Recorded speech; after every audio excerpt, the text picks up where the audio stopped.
Filipenses 3, 20 e 21. Diz o texto sagrado: pois a nossa pátria está nos céus, de onde também aguardamos o Salvador, o Senhor Jesus Cristo, o qual transformará o nosso corpo de humilhação para ser igual ao corpo da sua glória, segundo a eficácia do poder que ele tem, de até mesmo subordinar a si todas as coisas. Versículo 1 do capítulo 4. Portanto, meus irmãos amados e muito saudosos, minha alegria e coroa, sim, amados, todos, permanecei deste modo firmes no Senhor. Vamos ler a parte final mais uma vez. Permanecei deste modo firmes no Senhor. Vamos orar, vamos pedir a bênção do Senhor. Oremos. Pai, fala conosco, Senhor. Precisamos ouvir a Tua voz e dar-nos a graça de respondermos a Tua palavra com fidelidade, Senhor, com humildade, com quebrantamento e com determinação de fazer aquilo que agrada ao Teu coração, ao Teu nome. Eu te peço que Tu me enchas com o Espírito Santo, para que eu possa pregar a Tua palavra com fidelidade, Senhor. Me enche, Senhor, e que essa manhã seja especial para todos nós. Nos quebranta pelo poder da Tua palavra, pois nós oramos em nome de Jesus. Amém, Senhor. Amém. Amados, neste texto, Paulo responde a três questões importantes. A primeira questão: a nossa morada eterna será aqui na terra ou no céu? Segunda questão: como será o nosso corpo, como será o seu corpo na morada eterna? E a terceira questão: como devemos proceder diante destas promessas de Deus? Onde será a nossa morada? Como será o nosso corpo? E como devemos proceder aqui e agora? Vamos às respostas. A primeira questão: a nossa pátria eterna será na terra ou no céu? Os irmãos respondem? Os irmãos respondem? Será mesmo? Versículo 20 responde. Vamos ler todos o versículo 20. Leamos: pois a nossa pátria está nos céus, de onde também aguardamos o Salvador, o Senhor Jesus Cristo. Permaneça, por favor, com esse versículo na tela. Vamos analisar esse texto, queridos. Nós temos aqui duas verdades importantes. A primeira verdade: o texto é muito claro quando diz: a nossa pátria está nos céus. Vamos ler mais uma vez todos: a nossa pátria está nos céus. Vamos considerar duas perguntas. A primeira: o que significa pátria nos céus?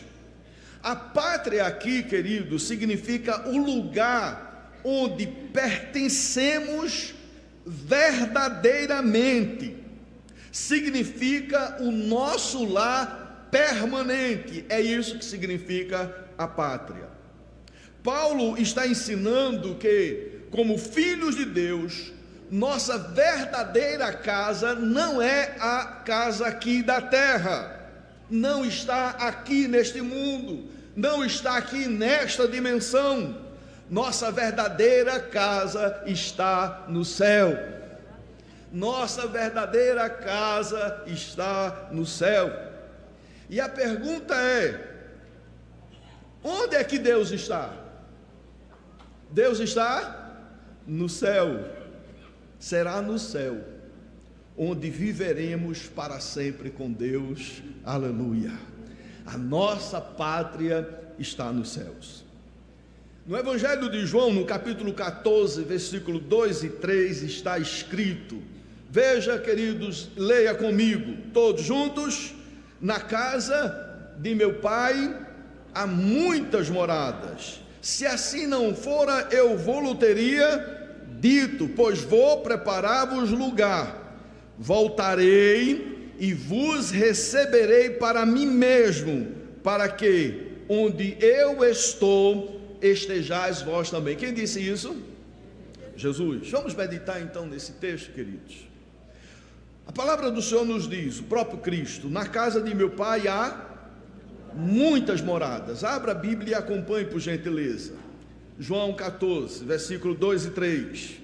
Casa aqui, queridos, é o lugar onde Deus habita e reina em glória. É essa a referência para casa, lugar onde Ele, Jesus, Deus, habita e reina em glória. E a pergunta é: onde fica a casa de Deus? Onde fica? Eu quero insistir com isso, queridos, porque existe uma corrente teológica chamada dispensacionalista, que diz que a pátria celestial, a nova Jerusalém, ela vai descer dos céus, vai se estabelecer aqui, e o Senhor vai habitar conosco aqui na terra. Mas não tem lógica Deus deixar a sua glória para vir habitar aqui. Jesus já veio da sua glória para nos redimir, para nos salvar, para nos perdoar, para nos dar nova vida, para nos conceder a plena e total salvação, para morarmos lá, e não para depois voltarmos e morarmos aqui. Por isso que eu quero insistir que os irmãos entendam, compreendam, absorvam e internaliza essa verdade. Nós vamos morar no céu, a nossa pátria está nos céus, Deus mora nos céus e nós vamos morar com Ele nos céus. No Salmo 33, versículo 13 e 14, responde: o Senhor olha dos céus, vê todos os filhos dos homens. Versículo 14: do lugar de sua morada observa todos os moradores da terra. A casa de Deus fica nos céus, e é para lá que nós vamos. Na oração do Pai Nosso, Jesus nos ensinou a orarmos dizendo: Pai Nosso que estás nos céus. Deus mora no céu, e nós iremos morar lá com Ele, e isso por toda a eternidade. Mas o texto segue de João e diz: há muitas moradas. Na casa de Deus há lugar para todos os seus filhos. Cada filho de Deus terá um lugar preparado por Jesus na eternidade. Você terá um lugar preparado por Jesus na eternidade. E o texto continua e diz: se assim não for, eu vou teria dito. Jesus está dizendo e reforçando a confiabilidade em suas palavras. Ele assegura aos seus discípulos, ele assegura a nós que não nos enganaria, não nos deixaria com falsas esperanças. Ele está dizendo: ó, se não for assim, não teria razão nem lógica eu estar dizendo, mas vai ser assim, vocês vão morar nos céus, eu estou preparando uma casa para vocês. A promessa de Jesus é verdadeira e digna de confiança. E aí o texto continua e diz: pois vou preparar-vos lugar. A ida de Jesus, e aqui nós temos que entender o tempo que Jesus estava, se refere à sua morte, ressurreição e ascensão. É essencial, queridos, a morte, ressurreição e ascensão de Jesus para abrir o caminho para nós. A sua obra redentora garante acesso a Deus e a sua presença, porque Ele está preparando o lugar para todos nós. Jesus prometeu: vou preparar-vos lugar. Agora, veja aí a conclusão do versículo: voltarei e vos recebereis para mim mesmo. Olha aí essa palavra, queridos, que é tão importante. Voltarei, Jesus está dizendo, e aqui se refere à sua segunda vinda. Quando Jesus estava sendo assunto aos céus, os anjos proclamaram: do mesmo jeito que vocês estão vendo ele subir, ele vai voltar. Jesus está voltando. Os sinais hoje são mais claros e contundentes. A vinda de Jesus está próxima. Maranata, vem, Senhor Jesus. Voltarei. E aí veja a palavra seguinte: vos recebereis. Jesus promete nos receber na glória celestial, e ele diz: recebereis para mim mesmo. O que Jesus promete não é apenas um lugar, mas a sua própria presença conosco. Amado, Jesus nos promete não apenas um lugar, e esse lugar está garantido e prometido, porque Ele cumpre a sua palavra e a sua promessa, mas Ele garante também a sua presença conosco. Ele habitará conosco, Ele estará conosco para todo sempre. Em 1 Tessalonicenses, capítulo 4, versículo 16 e 17, está escrito, abra sua Bíblia em Tessalonicenses, 1 Tessalonicenses 4, 16 e 17, diz o texto sagrado: porquanto o Senhor mesmo, dada a sua palavra de ordem, ouvida a voz do arcanjo e ressoada a trombeta de Deus, descerá dos céus, e os mortos em Cristo ressuscitarão primeiro. E aí veja o versículo 17, todos comigo: depois nós os vivos, os que ficarmos, seremos arrebatados juntamente com eles. Eles quem? Os mortos ressuscitados, já com o corpo glorificado, o seu mesmo corpo de origem, mas só que glorificado, juntamente com eles aonde? Entre nuvens. Agora veja só esse texto sagrado, o que é que diz? Para o encontro do Senhor nos ares, e assim estaremos para sempre com o Senhor. Vamos afirmar isso mais uma vez no final: e assim estaremos para sempre com o Senhor. Promessa que Ele faz, queridos: eu voltarei e vocês vão estar comigo, eu vos receberei. Agora, vejamos o versículo 18 aí de 1 Tessalonicenses. Veja o que é que diz o versículo 18: todos, consolai-vos, pois, uns aos outros, com estas palavras. Que palavras? Que os mortos vão ressuscitar em Cristo, e nós seremos arrebatados e estaremos com o Senhor para sempre. Consolai-vos com essa palavra que deve nos consolar. Irmãos, o ano 2024 foram muitas lutas, algumas pessoas enfermas. A igreja lutou em oração por esses irmãos, a igreja lutou, e Deus deu a graça de chegarmos ao final do ano e nenhuma só alma pereceu. Glória a Deus por isso. Mas e esse ano? Esse ano pode ser que Deus leve algumas pessoas. Esse ano pode ser um ano que Deus leve algumas pessoas. Isso é ruim? Isso é ruim?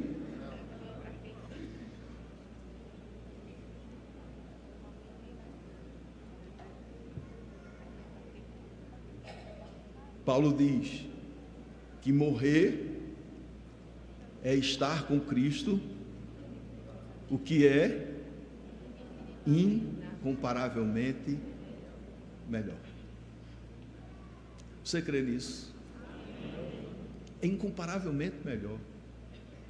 Porque quando um filho de Deus, um servo de Deus, ele perece, é Deus chamando para ele estar com ele no céu. Não existe nada melhor do que isso. Para nós que ficamos, a gente sente a saudade, lembra dos momentos de alegria, nos momentos de felicidade, nos bons momentos. A gente sente, chora, faz parte da natureza humana. O próprio Cristo chorou diante da sepultura de Lázaro. Mas para quem morre no Senhor, é incomparavelmente melhor. E nós, como crentes, precisamos estar preparados tanto para a vida quanto para a morte. E aqui me permita fazer a pergunta a você: se Deus te chamasse hoje, se hoje você partisse para a eternidade, você está preparado? A sua alma está salva pelo precioso nome de Jesus? Todos os seus pecados já foram perdoados e lavados no precioso sangue do Cordeiro? Se não, queridos, não brinque, não vacile, porque nós podemos até enganar as pessoas da igreja, os pastores, a liderança, até mesmo dentro de casa. A gente pode ter uma vida que não condiz no coração sinceridade com a vida espiritual diante de Deus. Mas Deus a gente não pode enganar, não pode enganar. Não faça de conta, querido, que tem vida espiritual. Não se auto-engane. Mas se você reconhece que de fato está faltando alguma coisa na sua vida espiritual, o que está faltando é nascer de novo, é clamar a Ele por misericórdia, por graça. Senhor, me perdoa, Senhor, salva-me, Senhor.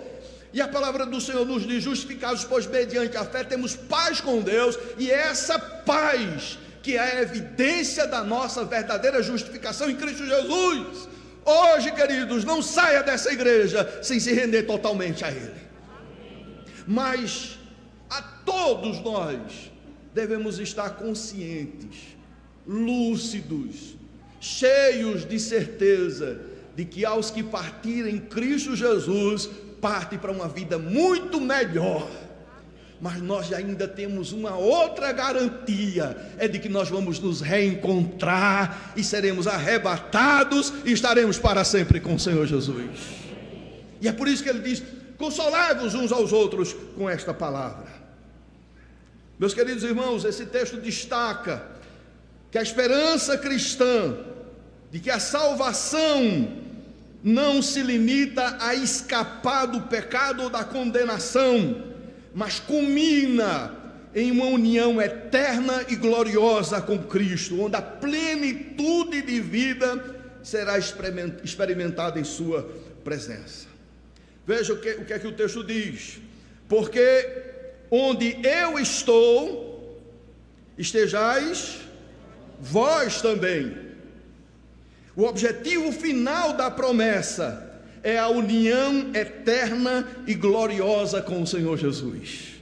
O céu não é apenas um lugar, é um lugar, mas não apenas um lugar, mas a presença gloriosa de Jesus Cristo, onde nós desfrutaremos de comunhão plena e perfeita com Ele. E aí vem a segunda pergunta: por que a nossa pátria não é aqui na terra? E a resposta, queridos, é muito simples: é porque aqui nós somos peregrinos e passageiros. Amém? Aqui nós somos o quê? Peregrinos e passageiros. Hebreus capítulo 13, versículo 14, está escrito: na verdade, não temos aqui cidade permanente. Não temos aqui cidade permanente, mas buscamos a que há de vir. E eu quero refletir com os irmãos essa afirmação. Na verdade, diz o texto, não temos aqui cidade permanente.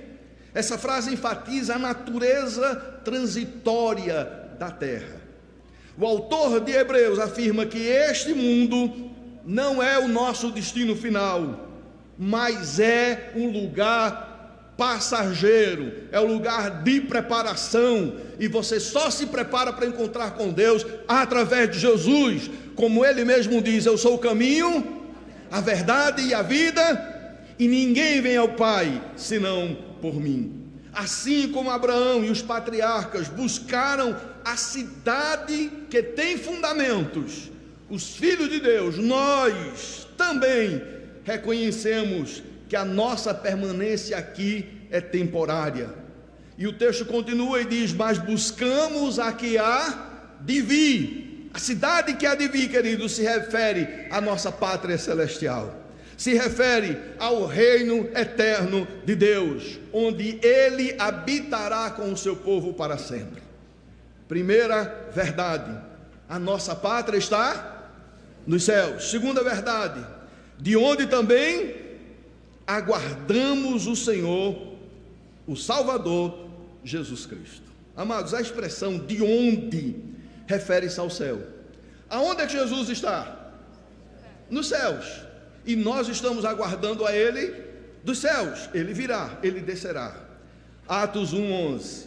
Varões galileus, porque estás olhando para as alturas? Esse Jesus que dentre vós foi assunto aos céus, virá do modo como viste subir. Observemos a palavra aqui, aguardamos.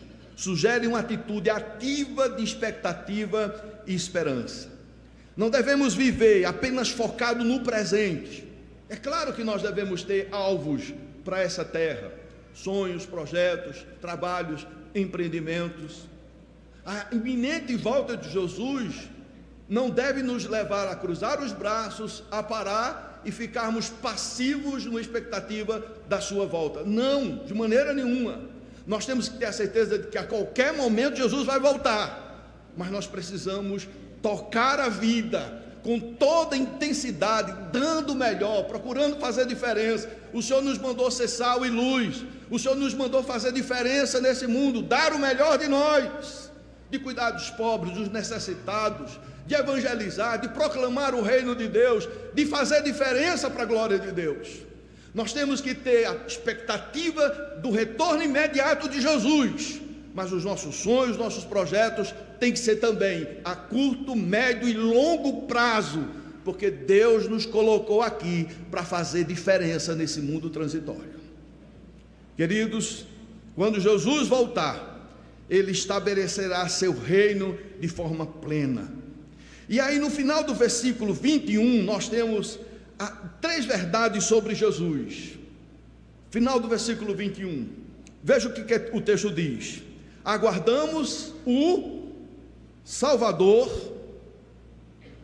o Senhor Jesus Cristo. Veja aí, 3 revelações sobre a pessoa de Jesus. Primeiro, o texto diz que Jesus é o Salvador, o único Salvador.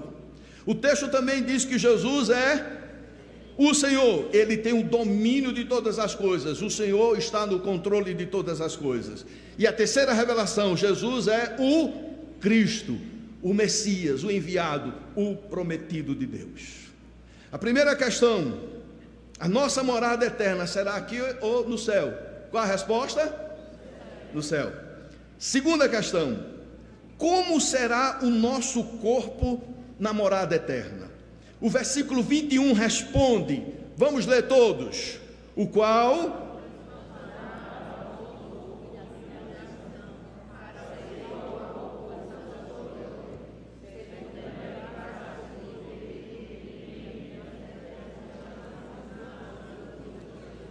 misericórdia. Vamos caprichar agora, todos. Vamos dar o melhor, todos. Iniciemos. O qual transformará o nosso corpo de humilhação para ser igual ao corpo da sua glória, segundo a eficácia do poder que Ele tem todas as coisas. Vamos estudar esse texto. O texto diz: o qual transformará o nosso corpo de humilhação. O corpo de humilhação refere-se ao corpo humano atual, esse corpo que você tem hoje, sujeito a fragilidades, doenças, limitações, pecado e morte. É chamado assim em seu estado presente, porque está marcado pela condição caída da humanidade após o pecado. O que é que Jesus promete fazer com o nosso corpo, com esse corpo? Ele promete transformar esse corpo. Jesus promete libertar esse corpo da corrupção e da limitação. E o texto continua: para ser igual ao corpo da sua glória. E esta palavra, queridos, igual, olha o texto que diz: para ser igual ao corpo da sua glória. Essa palavra igual, no original grego, significa ser semelhante em forma ou natureza. Não implica identidade absoluta, não significa teoses, ou seja, divinização, não significa isso, mas sim uma conformidade em essência, em propósito, em qualidade com o corpo glorificado do Senhor Jesus Cristo. Isso nos ensina, queridos, que haverá continuidade desse atual corpo. Vou repetir: haverá continuidade deste atual corpo, mas ele será completamente transformado, para refletir a perfeição do corpo de Cristo após a sua ressurreição. E aí o versículo continua e diz: para ser igual ao quê? Ao corpo da sua glória, o corpo glorificado de Jesus após a sua ressurreição. É um modelo e uma antecipação do que nós experimentaremos. Ele nos ensina sobre a natureza e as características desse corpo transformado. E aqui, queridos, nós temos 4 lições que eu gostaria de considerar com os irmãos. Primeira lição: a continuidade com esse corpo terreno. O corpo de Jesus glorificado foi reconhecido e manteve características que ligavam a sua vida terrena, como as marcas dos cravos em suas mãos e pés. Isso ensina que o corpo glorificado não é um corpo totalmente novo, mas uma transformação do corpo existente. Amém, amados? Esse corpo existente, ele será transformado. Segunda lição: incorruptibilidade e imortalidade. O corpo de glória de Jesus não estava mais sujeito à morte, à doença ou à limitação física. Ele é incorruptível e imortal, adequado para a eternidade. Esse nosso corpo será incorruptível e imortal, adequado à nova realidade, a mansão celestial, a cidade santa. Terceira lição: capacidades sobrenaturais. O corpo glorificado de Jesus transcendeu as limitações físicas. Ele podia aparecer, desaparecer, ele podia entrar em local fechado, ensinando ser um corpo livre, e a mesma coisa vai acontecer conosco, das restrições de tempo e espaço. E a quarta lição: glória e santidade. O corpo de Jesus reflete a glória divina. Na transfiguração, até mesmo antes da ressurreição, houve uma demonstração disso, quando o seu rosto brilhou como o sol. Após a ressurreição, sua glória se transformou plena e permanente, e assim será em nós, incorruptível e imortal. Este é o nosso desejo, o nosso destino final, um corpo glorificado. Esse corpo refletirá a perfeição e a majestade de Jesus Cristo. E aí o texto continua e diz: segundo a eficácia do poder que ele tem, até mesmo de subordinar a si todas as coisas. Aí a gente pergunta: como é que será isso? Como que isso será possível? É possível porque ele tem todo o poder que do nada criou todas as coisas, o poder que subordina todas as coisas a ele tem o poder de transformar esse corpo em um corpo glorificado. Bendito seja o nome do Senhor. Ele possui autoridade plena e suprema. Bendito seja Deus. Primeira questão: a nossa morada será na terra ou no céu? Todos no céu. Como será o nosso corpo na morada eterna? Um corpo glorificado. E a última questão: como devemos proceder diante dessas promessas de Deus? Filipenses 4:1, versículo 1, leamos todos juntos. Portanto,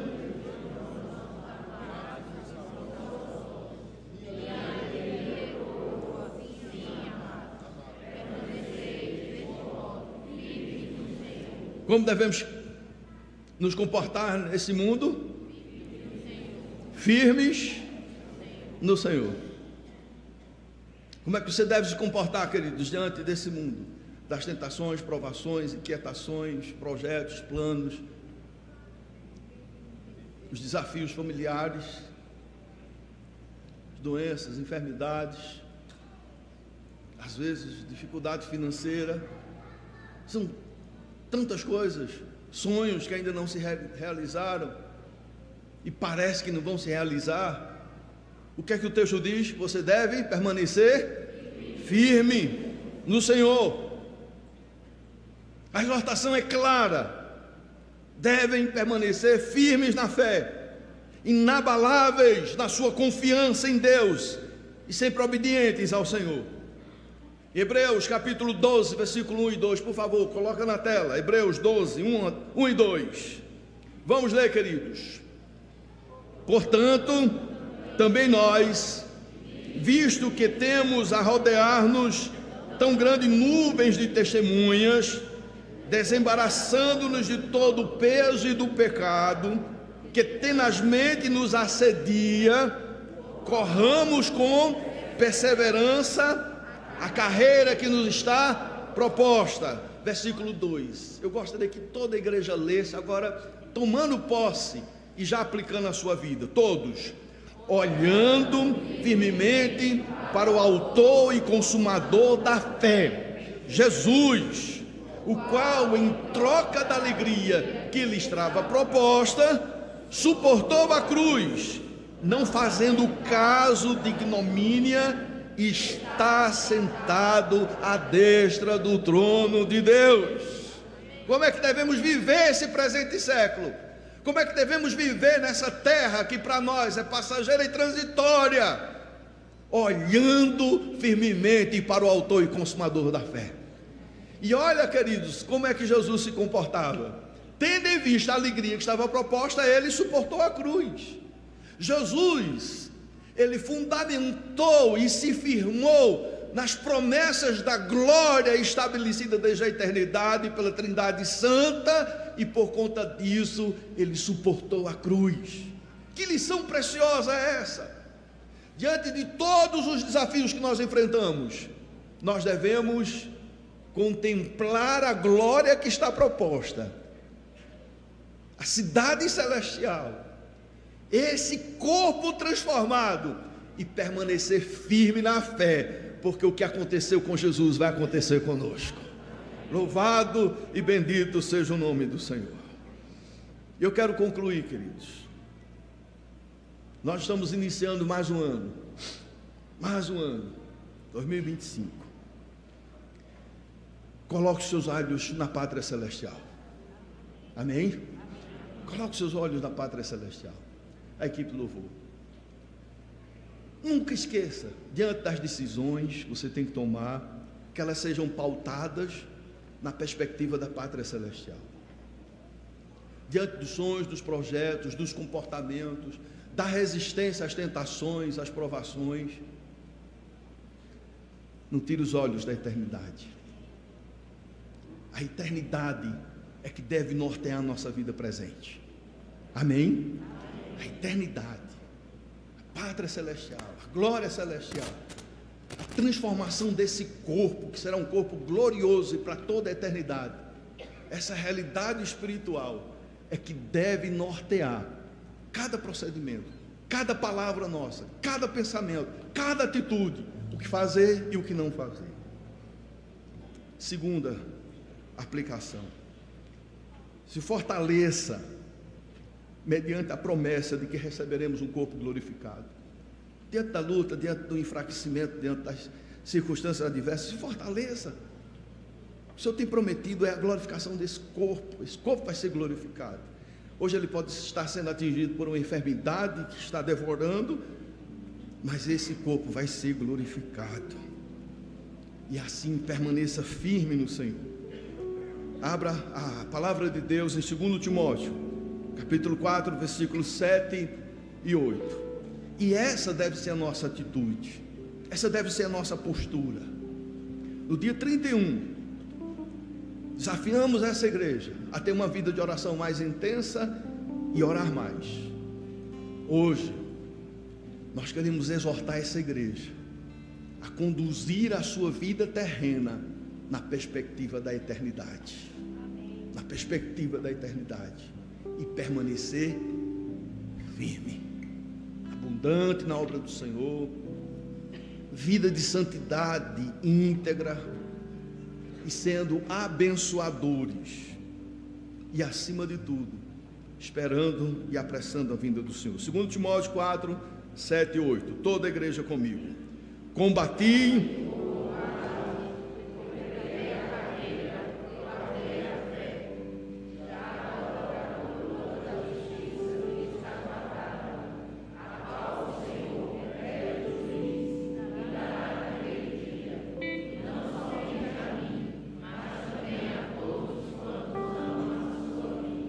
Combata o bom combate, complete a carreira e guarde a fé, porque a coroa da justiça está guardada. Deus, pelo seu poder, guarda a coroa da justiça e guarda os herdeiros que vão receber esta coroa. Vamos ficar em pé e louvemos ao Senhor.